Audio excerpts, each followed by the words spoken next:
on, fight fans? So it is being reported by IFL TV that Gervonta Tank Davis versus Shakur Stevenson is set for November 23rd in Las Vegas.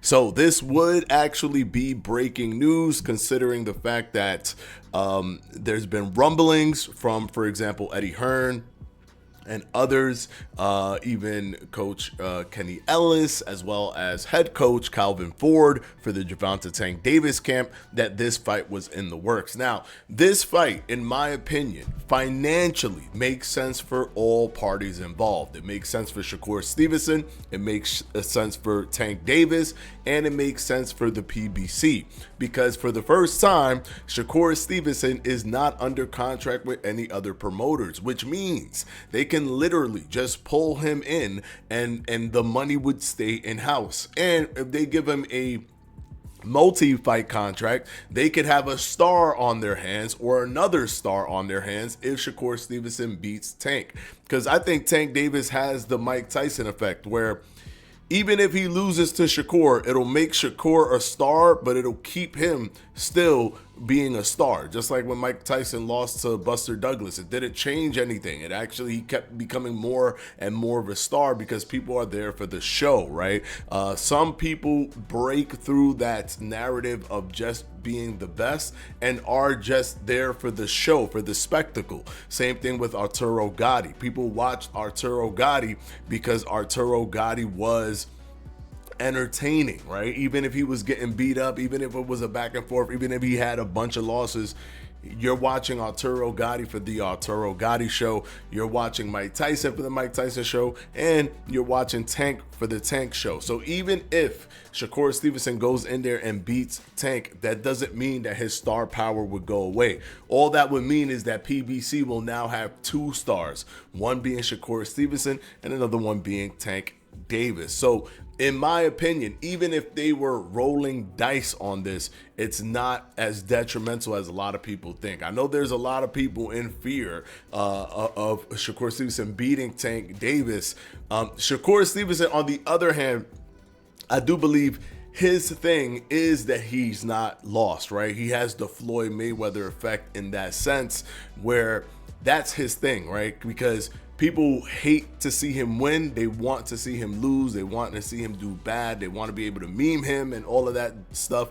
So for them to want to do that, they're constantly looking towards the next moment when that will happen. And a lot of people did that with Floyd Mayweather, right? And that actually made Floyd Mayweather massively popular, because people would keep watching all of his pay-per-views in hopes that maybe Victor Ortiz is going to do it. Maybe, Marquez is going to do it. Or maybe this guy's gonna do it. And then it's because it never happened, you're always trying to chase that high, trying to hope to get that endorphin hit that you just never get, right? So it's like scrolling on social media. You think you know what you want, but you never get what you want, and so you just keep on scrolling. That's the same thing that happened with Floyd, and I think that Shakur is in that boat. So Shakur losing, that's a different story. If Shakur loses, in my opinion, his star power will definitely go down a bit,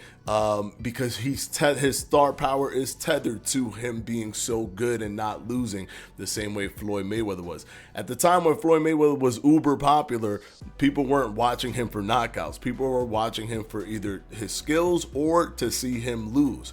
With Tank, it's a different story. People are watching him because there's the Tank show.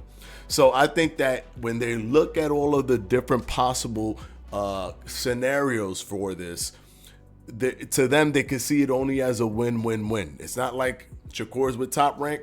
He could be with the PBC, and the PBC is chilling. And if Tank beats Shakur, now they really got something to say for Tank. Elevates Tank even more. Plus, money-wise, I will argue this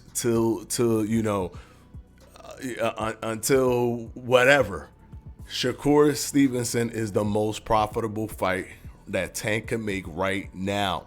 There's nobody more profitable. We've already discussed the whole the false narrative or the myth of Mexican fighters versus black fighters being more profitable than black fighters fighting black fighters. It just depends on popularity. It's not on nationality, right? We talked about Mike Tyson versus Holyfield being the highest pay-per-view ever until Oscar De La Hoya and Floyd Mayweather broke that. But even if you want to say, oh, but look, see, Oscar De La Hoya and Floyd, yeah, well, Oscar De La Hoya and an Irish dude beat Floyd Mayweather and an Irish dude beat Oscar De La Hoya and Floyd Mayweather. Floyd Mayweather and a Filipino beat Oscar De La Hoya and Floyd Mayweather. So it's not because Oscar was Spanish. It's because Oscar was super popular and an anomaly. So was Manny Pacquiao. He was an anomaly. Conor McGregor was an anomaly. Canelo was an anomaly. So if you want to compare apples to apples, right, you can't point at the Mosley fight that did 1.4 million, but then pretend like the only other fight you could look at is the Oscar Floyd. No, Floyd fought Victor Ortiz. They only did 1.2 million. That's a Spanish fighter. Floyd fought Robert Guerrero. They only did 1 million. That's a Spanish fighter. Floyd fought Juan Manuel Marquez. They only did 1 million. That's a Spanish fighter. Yeah, he did 1.4 with Mosley. So you can't look at Mosley and say he didn't make as much with Oscar. You're muddying the waters and using tricky kind of things that can easily trick a casual that's not paying attention to everything to say, oh yeah, you're right. He didn't do more than with Oscar.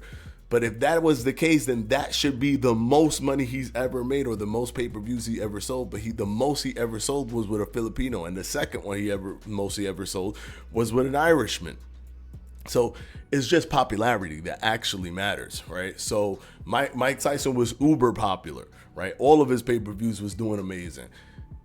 Tank is in that same boat. I look at Tank as the next coming of Mike Tyson in terms of being popular because of the show and not being popular because people want to see you lose. I think Shakur Stevenson, especially if he wins this fight, will be the next coming of Floyd Mayweather in the sense that people want to see the fight because they want to see you lose, right? There's going to be a lot of Tank fans that are going to be very, very salty if Shakur Stevenson wins, and it's going to enrage them even more to continue to watch Shakur Stevenson to hope that he finally loses so that they can meme him, so that they could do whatever.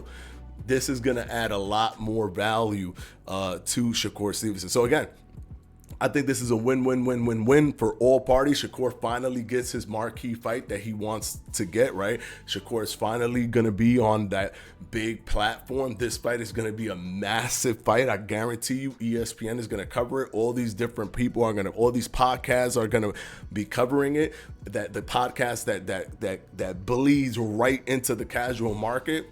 I think this is going to do massive numbers, and we can't forget Shakur Stevenson is the most viewed on free TV.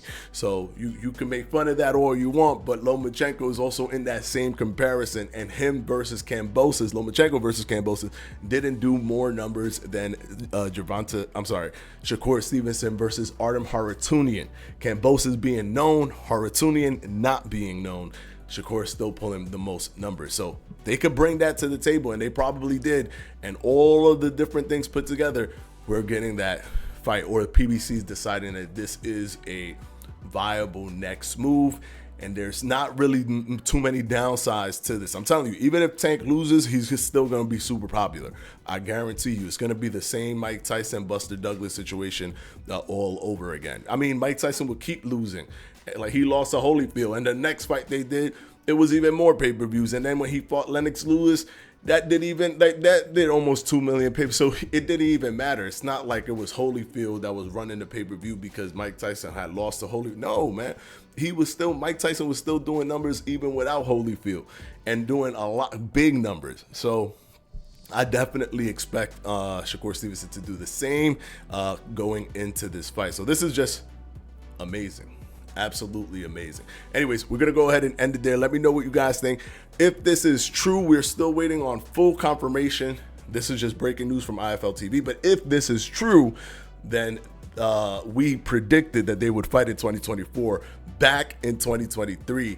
We are the prediction channel. We are the prediction. We have everything down to a dang science down here. Predicting pay-per-views, predicting when fights are going to happen, predicting the winners of the fight. Don't forget that insane streak that we had, almost 20 predicted fights in a row, which is insane. But yeah. Let me go ahead and end it there. I'm not going to keep on tooting my own horn, but I am super excited if this is the case. We don't know for sure, but IFL TV is a boxing inside reporting team.